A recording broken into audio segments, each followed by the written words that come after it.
നമസ്കാരം. ടോഷ്മാസ് കിച്ചൻ്റെ പുതിയൊരു എപ്പിസോഡിലേക്ക് എല്ലാവർക്കും സ്വാഗതം. ഞാൻ ടോഷ്മ.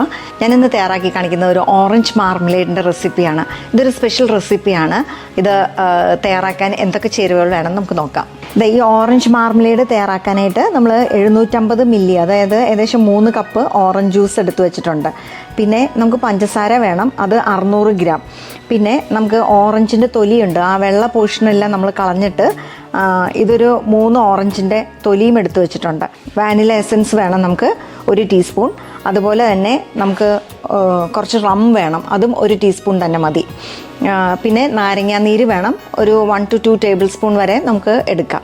ഈ ഓറഞ്ച് മാർമലേഡ് തയ്യാറാക്കാനായിട്ട് ആദ്യം തന്നെ നമുക്കൊരു സോസ് പാനിലേക്ക് നമ്മൾ എടുത്തു വെച്ചിട്ടുണ്ട് പഞ്ചസാര 600 ഗ്രാം. ഇത് ചേർത്ത് കൊടുക്കാം. ഒരു 3-4 ഓറഞ്ചിൻ്റെ വെള്ള കളഞ്ഞിട്ട് അതിൻ്റെ ആ തൊലി ചെറുതായിട്ട് അരിഞ്ഞു വെച്ചേക്കുന്നതാണ്. ഇത് ചേർക്കാം. ഒരു 2 നാരങ്ങയുടെ നാരങ്ങാനീര് ചേർത്താൽ നമുക്ക് പെട്ടെന്ന് തന്നെ സെറ്റ് ചെയ്ത് കിട്ടും. അതിന് വേണ്ടിയിട്ടാണ്, പെക്റ്റിനുണ്ടല്ലോ അതിൽ, അതിന് വേണ്ടിയിട്ടാണ് നമ്മൾ നാരങ്ങാനീര് ചേർക്കുന്നത്. ഇനി നമുക്കിതിലേക്ക് വാനില എസൻസ് ചേർക്കണം. വാനില എസൻസ് ഒരു കുറച്ച് ചേർത്താൽ മതി, ഒരു ഏകദേശം 1/2 ടീസ്പൂണൊക്കെ ചേർത്താൽ മതി. ഇനി നമുക്ക് റം ചേർക്കണം, ഒരു 2 ടീസ്പൂണൊക്കെ റം ചേർത്താൽ മതി. ഇനി നമ്മൾ എടുത്തു വെച്ചിട്ടുണ്ട് ഓറഞ്ച് ജ്യൂസ്, ഇതും ചേർക്കാം. ഇത് നമുക്ക് ഏകദേശം ഒരു 15 മുതൽ 25 മിനിറ്റ് വരെ ഒന്ന് ഇളക്കി നമ്മുടെ ആ ജാമിൻ്റെ കൺസിസ്റ്റൻസി ആക്കിയെടുക്കണം.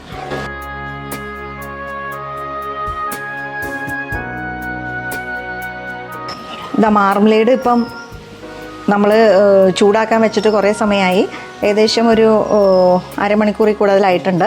ഇത് നമ്മൾ ഫ്രീസറിൽ തണുക്കാൻ വെച്ച പ്ലേറ്റാണ്, അതിലൊഴിച്ച് നമ്മളിങ്ങനെ നോക്കണം. അപ്പോൾ ഇതിങ്ങനെ ഇത് കണ്ടോ, ഒഴുകുന്നില്ല, അതാണ് അതിൻ്റെ ഒരു കൺസിസ്റ്റൻസി. ഇനി നമുക്കിത് ബോട്ടിൽ ചെയ്യാം, കുപ്പിയിലോട്ട് പകർത്താം.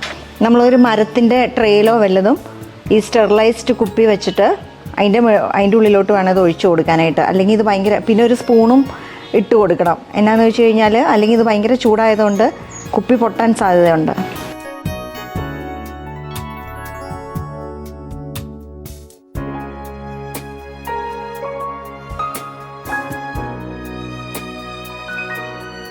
നമ്മളിന്ന് തയ്യാറാക്കിയത് ഓറഞ്ച് മാർമലേഡാണ്. ഇത് ഏകദേശം ഒരു 3 കുപ്പി കിട്ടിയിട്ടുണ്ട്. ഇനി ചൂടാറി കഴിയുമ്പം ഇത് നന്നായിട്ട് സെറ്റാവും. അതിനുശേഷം നമുക്ക് ചീസും ഓറഞ്ച് മാർമലേഡും കൂട്ടിയോ ബ്രെഡിൻ്റെ കൂടെയൊക്കെ കഴിക്കാവുന്നതാണ്. അല്ലെങ്കിൽ ബട്ടറും ചീസും ഓറഞ്ച് മാർമലേഡും ഒക്കെ ആണെങ്കിലും നല്ല കോമ്പിനേഷനാണ്. തീർച്ചയായിട്ടും ട്രൈ ചെയ്ത് നോക്കണം. മറ്റൊരു നല്ല റെസിപ്പിയുമായി അടുത്ത എപ്പിസോഡിൽ നമുക്ക് വീണ്ടും കാണാം.